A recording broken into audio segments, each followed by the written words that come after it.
ఇక్కడ అందుకనే పౌలు గారు అంటున్నాడు, మేము మీ యొద్ద ఉన్నప్పుడు మనము శ్రమను అనుభవింపవలసి ఉన్నదని మీతో ముందుగా చెప్పితేనే కదా. ఏమనుభవించడానికి వచ్చాము ఇప్పుడు చెప్పండి? మనం ఏమనుభవించడానికి? శ్రమలో అనుభవించడానికి వచ్చాం మనం. ఈ శ్రమకి నువ్వు అలవాటు పడాలి. ఈ శ్రమకి మనం అలవాటు పడాలి. ఒక భర్త ఉంటాడు, ఎప్పుడు చూసినా భార్యను తిడుతూనే ఉంటాడు.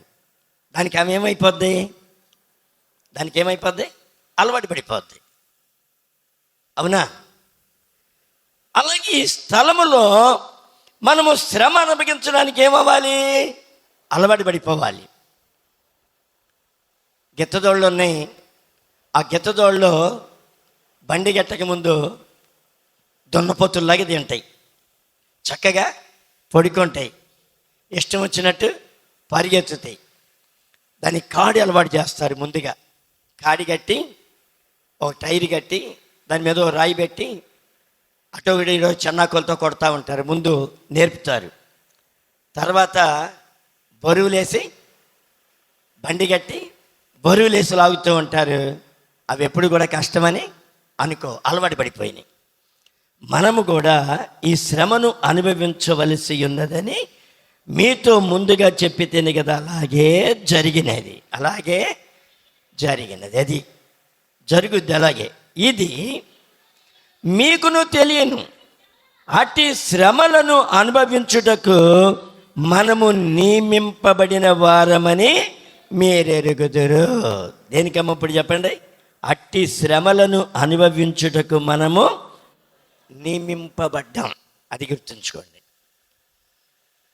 శ్రమ వస్తే ఎందుకు తట్టుకోలేకపోతున్నావు? కష్టం వస్తే ఎందుకు నిలవలేకపోతున్నావు? అబ్బో ఈయన కఠినంగా చెప్పాడు కానీ ఇంకో మందిరం చూసుకుంటే రైట్ అంటే ఏంటి? దాని అర్థం నీకు శ్రమ అవసరంలా, కష్టం అవసరంలా, ఇరుకు అవసరంలా, ఇబ్బంది అవసరంలా. నీకు అన్నీ కళ్ళు మూసి ప్రార్థన చేయగా నీ ముందుకి టక్కన వచ్చేయాలి. అట్ల పళ్ళెం కదా. కళ్ళు మూసు ప్రార్థన చేయగానే పలవా వచ్చేసేయాలి నీ ముందుకి. కళ్ళు మూసు ప్రార్థన చేయగానే డబ్బులు కట్టలు వచ్చేయాలి.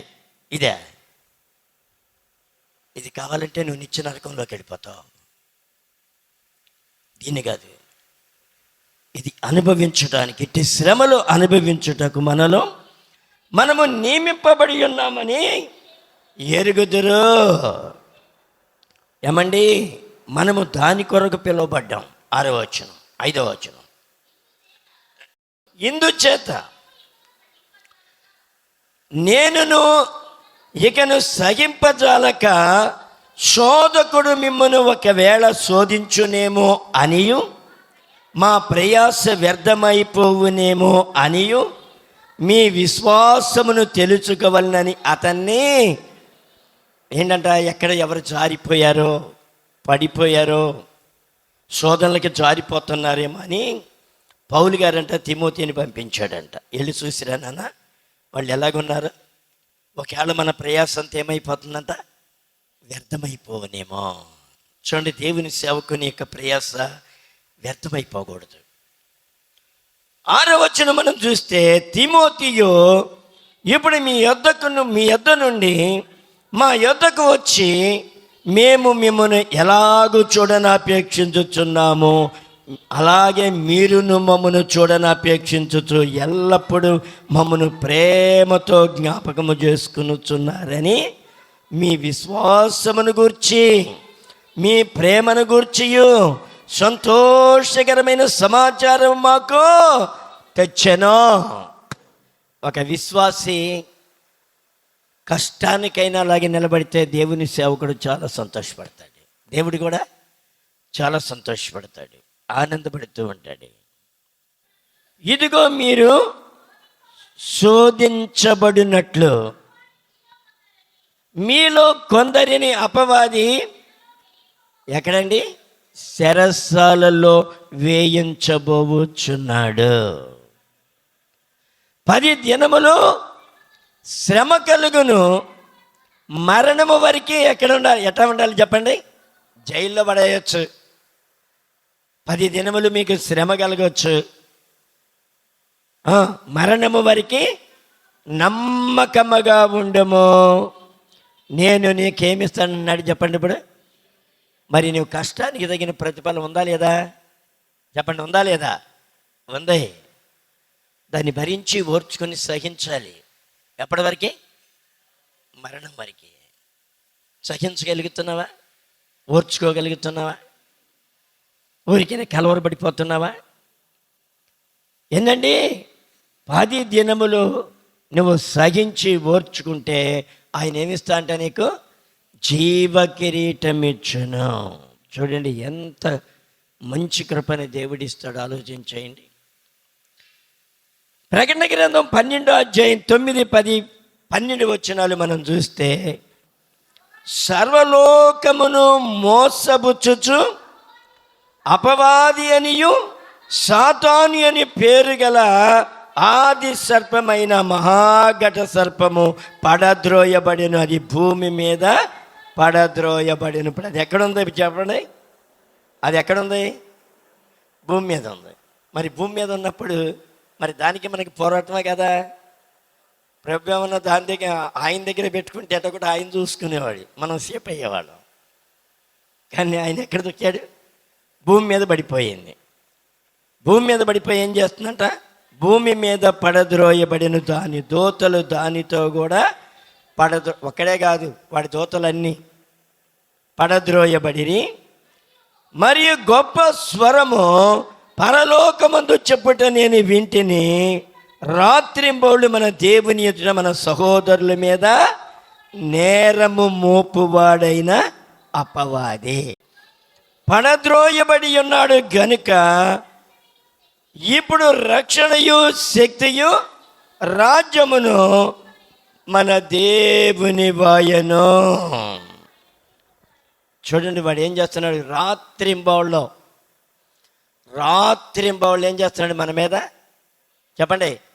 నేరాల మీద నేరాలు మోపుతూ ఉంటాడు. కానీ మనం ఏం చేయాలి?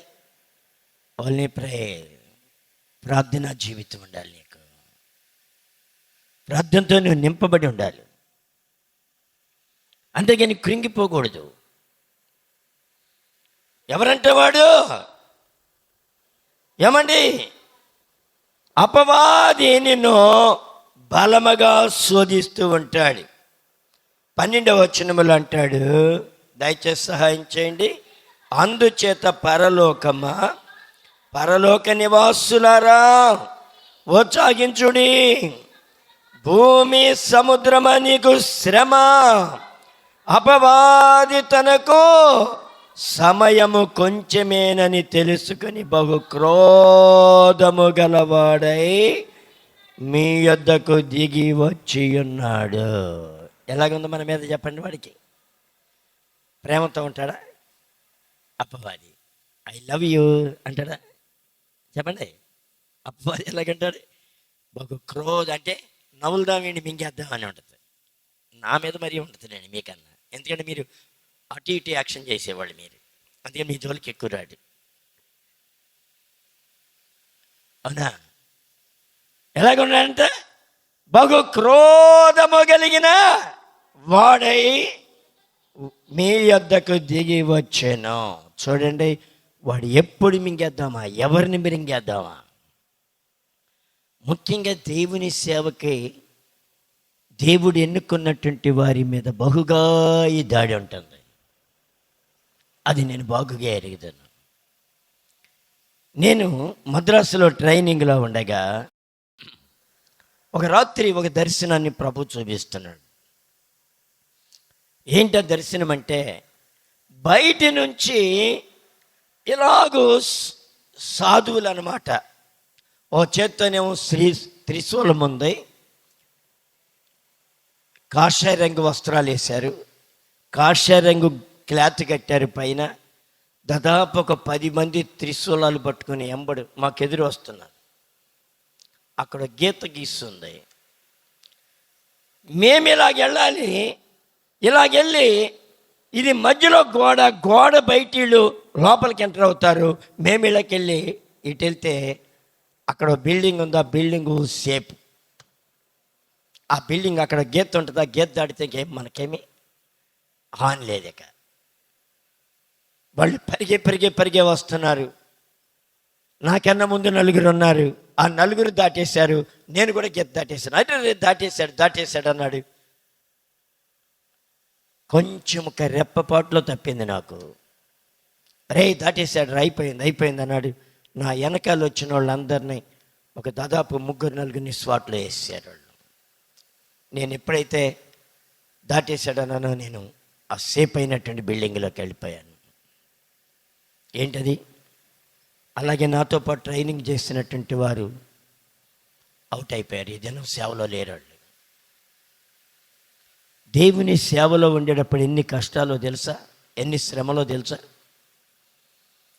భర్తతో పాటు భార్య కూడా బలమైనటువంటి వ్యక్తిగా ఉండాలి, బిడ్డలు కూడా బలమైనటువంటి వ్యక్తులుగా ఉండాలి. నేను చాలామందిని ఎరుగుదను.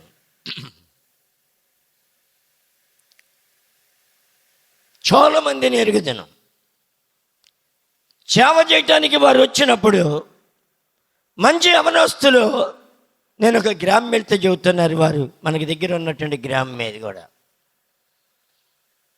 30-40 కిలోమీటర్ల దూరంలో. ఎక్కడి నుంచో భార్య భర్తలు వచ్చారు. 2 బిడ్డలు ఏమండి కిందేమో మందిరం వేసుకున్నారు, పైన మందిరం వేసుకున్నారు, కింద కాపురం పెట్టారు. అలాగే ఆ సేవకుని భార్య ప్రార్థన చేస్తూ ఉండారు. ఆ సంఘంలో ఒక విశ్వాసం తీసుకుని భార్య వెళ్ళిపోయింది. సేవ ఎలాగుంటుంది ఇప్పుడు చెప్పండి? సేవ ఎలాగుంటుంది? నాశనం అయిపోతాయి. నాశనం చేయడానికి ఎప్పుడు అపవాది రెడీగా ఉంటాడు. అందుకనే నేను మెలకుగుండి ప్రార్థన చేయాలి, లేకపోతే అపవాది నేను జల్లించేస్తాడు.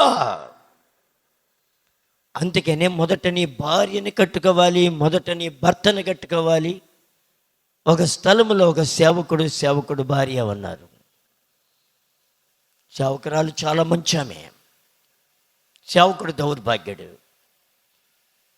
అందరూ కళ్ళు మూసుకొని ప్రార్థన చేస్తుంటే ఆ సంఘములో ఒక విశ్వాసం తీసుకుని జంప్ అయిపోయాడు. ఏమైపోయింది? సేవ నాశనం అయిపోయింది.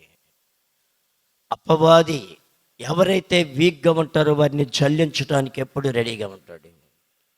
అందుకనే నువ్వు ఎప్పుడు బలమైనటువంటి వ్యక్తిగా ఉండాలి. సేవకుడే కాదు, విశ్వాస జీవితంలో కూడా బలమైనటువంటి వ్యక్తులుగా ఉండాలి. లేకపోతే అపవాది కలవరపరుస్తూ ఉంటాడు. రేపల్లో నేను ఒక కుటుంబాన్ని ఎరుగుతాను. భార్య భర్తలు ఇద్దరు సేవ, భార్య వెళ్ళిపోయింది. ఎలాగుంటుంది సేవ? గందరగోళం అయిపోతాయి. నీ జీవితంలో దేవుని యొక్క చిత్తములో నీవు నిలబడి దేవుని వాక్యానుసారమైనటువంటి జీవితంలోకి వచ్చి అపవాది సోదరు నుండి నువ్వు తప్పుకోవాలి. తెలుసా? అందుకనంటాడు 1 కొరింథీ 7:5 మనం చూస్తే, ఏమని ప్రార్థన చేయుటకు మీకు సావకాశము కలుగునట్లు కొంతకాలము వరకు ఉభయలో సమ్మతి చొప్పున తప్ప ఒకరిని ఒకరు ఎడబాయకుడే. ఎవరి సమ్మతి అంట? ఎవరి సమ్మతనే? ఉభయలంటే భార్య భర్త. చాలామంది ఏంటి ఏమని సేవని భార్యను వదిలిపెట్టేస్తే ఏమవుద్ది? సేవ నాశనం అయిపోద్ది. బిడ్డల్ని వదిలిపెట్టకూడదు, భార్యని వదిలిపెట్టకూడదు, భర్తని వదిలిపెట్టకూడదు. ఇవి మీకు ఎక్కడ దొరకవు. ఇలాంటివి నేను ఎన్నో కార్యాలు చూశాను, కానీ చెప్పను కూడా. దేవుని యొక్క వాక్యములు ఏం చదివిస్తుంది? మీకు సావకాశము కలుగునట్లు కొంతకాలము వరకు ఉభయలో సమ్మతి చొప్పున తప్ప ఒకరినొకరు ఎడబాయకుడి. మీరు మనస్సు నిలపకలేకపోయినప్పుడు సాతాను మిమ్మల్ని శోధింపకుండానట్లు తిరిగి కలుసుకొనండి.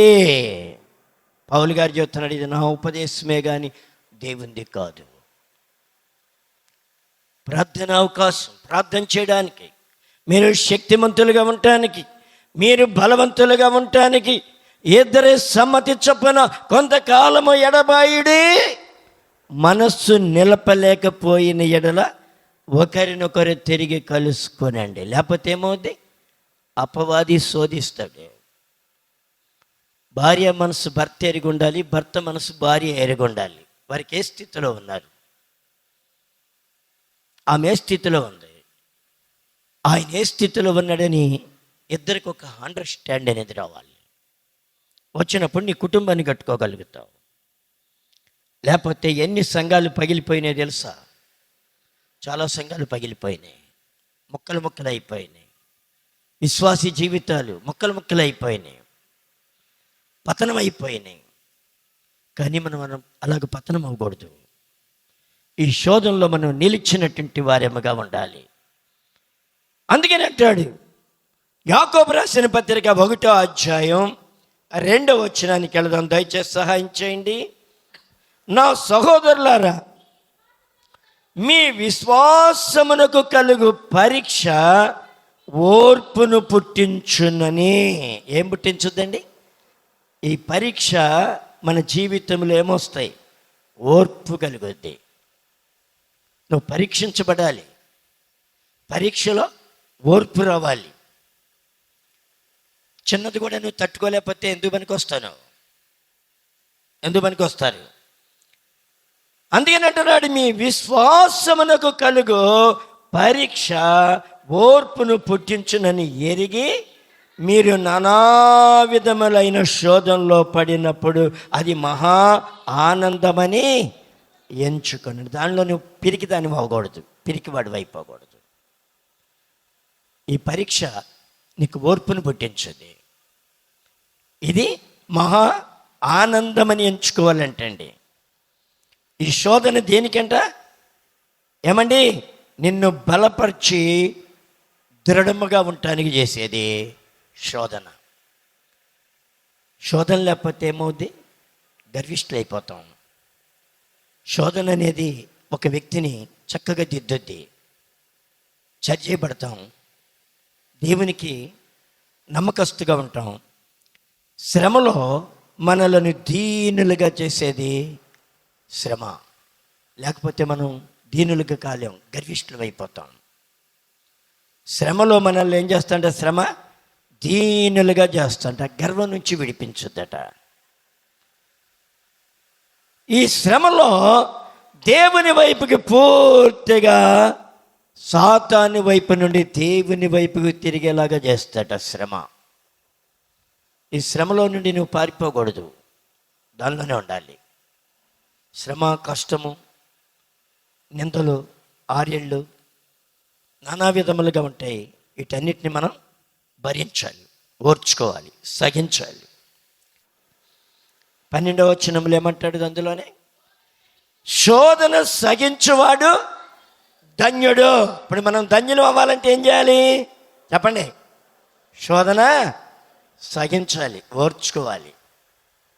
శ్రమ వచ్చిందని కృంగిపోకూడదు. ఏమ్మా, కృంగిపోతున్నారా? కృంగిపోతున్నారా? శోధనకి, శ్రమకి, కష్టానికి, ఇరుకులకి, ఇబ్బందులకి. అందుకని అంటున్నాడు ఇక్కడ, శోధన సహించువాడు ధన్యుడు, అతడు శోధనకు నిలిచిన వాడై ప్రభు తన్ను ప్రేమించు వారికి వాగ్దానము చేసిన జీవ కిరీటము. ఎవరికి జీవ కిరీటం చెప్పండి? ఎవరికి? శోధన సహించేవారికి, ఓర్చుకునేవారికి, కష్టాన్ని భరించేవారికి, ఓర్చుకునేవారికి ఏమొస్తుందంట? జీవ కిరీటము. ఈ జీవ కిరీటం నువ్వు పొందాలంటే కొంచెం శోధించబడతాం, దాన్ని ఓర్చుకోవాలి. ఆ కష్టాన్ని, ఆ శ్రమని, వాటిని భరించాలి. శ్రమ లేకుండా ఏ మాత్రం కూడా భక్తి అనేది లేదు. శ్రమ లేకుండా భక్తి ఉందనుకుంటున్నారా? లేదు. మీరు ఏ సేవకుడినైనా చూసుకోండి, ఎవరినైనా చూసుకోండి, ఏ భక్తులైనా చూసుకోండి, ఎన్నో శ్రమలు పడితేనే వారి భక్తులు అయ్యారు. అవునా? మీరు ఏ శోధనతో నా దగ్గరికి రండి, దానికి నేను రిజల్ట్ చెప్పగలను. ఎందుకు చెప్పగలను చెప్పండి? ఎందుకు చెప్పగలను?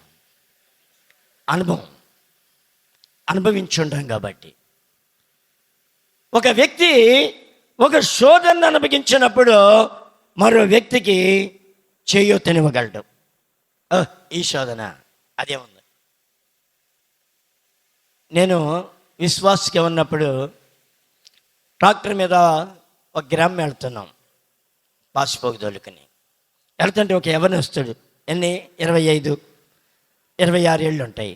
ఆ యవనస్తుడు అన్నాడు, ఇంకా నేనేం బ్రతుకుతానులేండి, అయిపోయింది. 26 ఏళ్ళకే ఇంకా నేను ఎంతకాలం బ్రతుకుతానులేండి, అయిపోయింది నా పని అంటున్నాడు. నాకు చాలా ఆశ్చర్యం అనిపించింది. ఏమైంది చెప్పన్నాను. ఏమీ లేదు అన్నాడు. కాదు, ఏంటి చెప్పంటే, నా భార్య పలాందని చెడిపోయిందని ఒక తలుపు మీద ఆకాశరామన్న ఉత్తరం అంటించారు. అది నాకు చాలా వేదనగా ఉంది, నాకు బ్రతకాలని లేదు అన్నాడు. అప్పుడు నాకు చాలా పక్కపక్కన వేలు. నేను మరి బాబా అదేముందిరా, దానివల్ల ఏంటి? దానివల్ల ఏముంది? నాకు ఒక ఆకాశరామన్న లెటర్ రాశాడు పెళ్ళైన క్రొత్తలో. నీకు పెళ్ళయిందంటగా, ఒక అమ్మాయి పుట్టిందంటగా. చూడండి ఏమవుద్ది? అనుభవం. ఈ అనుభవం వచ్చినప్పుడు ఏమవుద్ది చెప్పండి? ఇంకొక వ్యక్తికి మనం సరైన రిజల్ట్ ఇవ్వగలుగుతాం. ఏ అనుభవం లేకుండా ఇవ్వగలవా చెప్పండి? 4 బిడ్డల కన్నా తల్లి ఉంటుంది, కాన్పు వస్తాయి.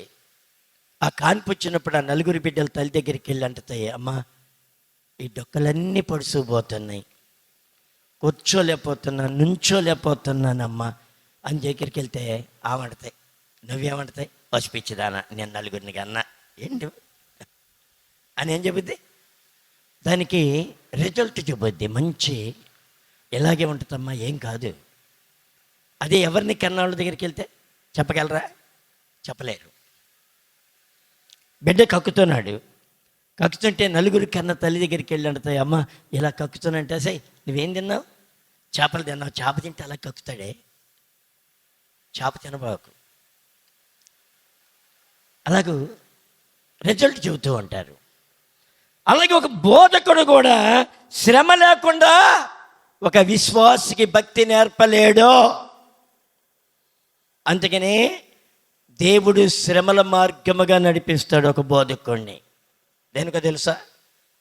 వాళ్ళకి అనుభవపూర్వకంగా నేర్పడానికి. శ్రమ లేకుండా భక్తి లేదు ఏమండి అని నువ్వు జ్ఞాపకం చేసుకోవాలి. శ్రమలో దేవుడు చక్కటి మార్గాన్ని మనకు అనుగ్రహిస్తాడు. అందుకని చూడండి 1 పేతురు 1:7 చూడండి. 1 పేతురు 1:7 చూడండి. ఇక్కడ ఏమన్నాడు? నశించిపోవు సువర్ణము అగ్ని పరీక్ష వలన శుద్ధపరచబడుచున్నది కదా, దానికంటే అమూల్యమైన మీ విశ్వాసము ఈ శోధనల చేత పరీక్షకు నిలచినదై. ఏమవ్వాలి? శోధనలకి నిలిచేదిగా ఉండాలి విశ్వాసం.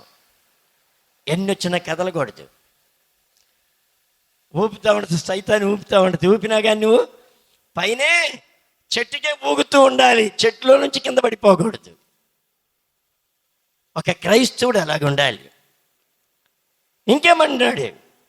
నిలిచినదై యేసుక్రీస్తు ప్రత్యక్షమైనప్పుడు మీకు ఏమొస్తాయంట చెప్పండి?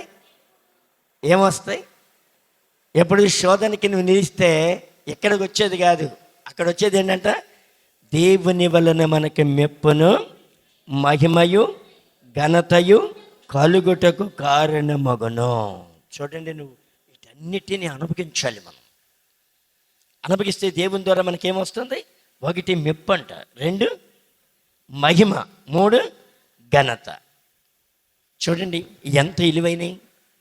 వీటిల్లో నీవు నేను ఉండాలి. ఉండగలుగుతున్నావా? శ్రమలో, కష్టాల్లో. 1 పేతురు 4:12 కూడా చూద్దాం.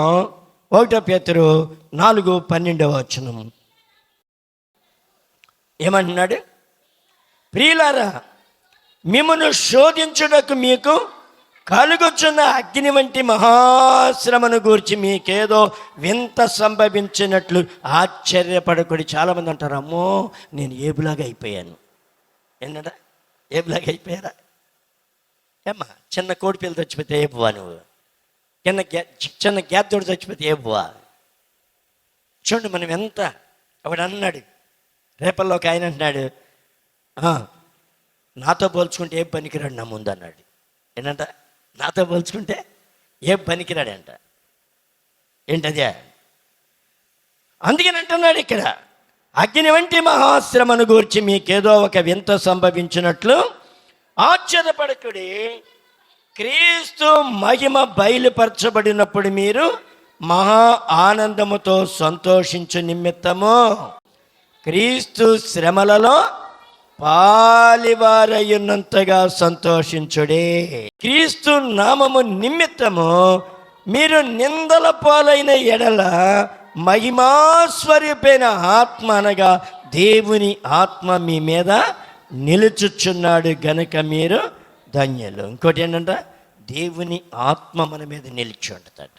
నువ్వు శ్రమలో సహిస్తే, శ్రమను ఓర్చుకుంటే.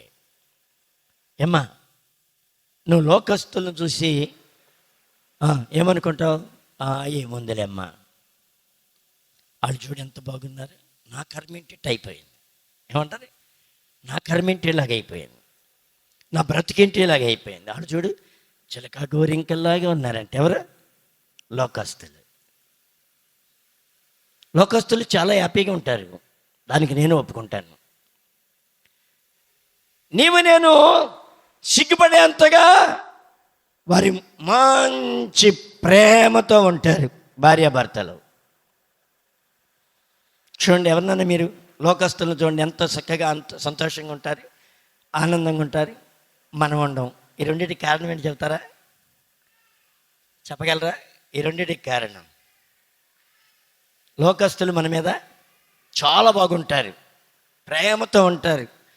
దీని కళ్ళల్లో పుసులు ఆడు చేస్తాడు, ఆడి కళ్ళల్లో పుసులు ఇది తీస్తుంది. పచ్చిగా చెబుతున్నాను. ఎందుకింత ప్రేమ? దేనికి కారణం? నువ్వు అలాగుండవు, అది నీ భర్తకి ఇష్టం లేదు. వాళ్ళు చూడవే అంటాడు నీ మొగుడు. ఏంటి కారణం? దాని వెనకాల బ్యాక్గ్రౌండ్ ఎవరిది? అపవాదిది. నా భర్తనికి నేను తిట్టకూడదు, నా భర్త జోలికి వెళ్ళకూడదు, నా భార్య జోలికి వెళ్ళకూడదు, నా భార్యని ఇక ఏమనకూడదు, నేను చాలా మంచిగా చూసుకోవాలనుకుంటావు. ఒక గంట ఉంటావు, 2 గంటలు అది ఏం చేస్తే పొల్లు ఇలాగ పెట్టి నెడద్ది. ఏమైపోద్ది అప్పుడు? వెంటనే రావే చూసుకున్నాం అనే స్థితికి వచ్చేస్తాం. దీని వెనకాల ఎవరిది బ్యాక్గ్రౌండ్? అపవాదిది. లోకస్తులకి ఈ అపవాది తాకిడి ఉండదు, మనకి అపవాది తాకిడి ఉంటుంది. రెండిటికి తేడా అదే. ఈ లోకస్తులకు ఉన్నదంతా ఏంటి? ఎంతవరకు శరీరము, లోకం, లోకం శరీరం, తిండి, పడక, ఆస్తి, దీనితోనే మిళితమైపోతారు. సరదాగా ఉన్నంతకాలం ఉంటారు, చిన్న శ్రమ వస్తే ఏండ్రం తగిలేస్తారు వాళ్ళు, నువ్వు సావు. అది తేడా. నీకు నిరీక్షణ ఉంది, నీకు ఒక ఆధారం ఉంది, కానీ వాళ్ళకి ఆధారం లేదు. అర్థమైందా? అందుకనే వారు చాలా హోందాగా కనపడతారు. వారికి లోకము శరీరముతోనే మునిగిపోతారు. ఆత్మరక్షణ అనేది వారికి లేదు. వెనకాల అపవాది తాకిడి అనేది వారికి లేదు. నీకు నాకు ఉంటుంది. నువ్వు ఎంత మంచిగా ఉండాలనుకున్నా అపవాది నేను మంచిగా ఉండనివ్వదు. కానీ ప్రేయర్, నీ జీవితంలో నువ్వు మరణించే వరకు నమ్మకస్తురాలుగా ఉండాలి, నమ్మకస్తుడిగా ఉండాలి. అప్పుడు పరలోక రాజ్యంలో మనం ప్రవేశించగలుగుతాం. అప్పుడు పరలోక రాజ్యములో మనం ప్రవేశిస్తాం. దేవుని యొక్క కృప మన పట్ల అత్యధికముగా ఉంటుంది. ప్రార్థన చేసుకుందాం. తల్ల వంచండి. ప్రభునందు ప్రియమైన సహోదరి సహోదరుడా, ప్రార్థన చేద్దాం. నోరు తెరిచి ప్రార్థన చేద్దాం.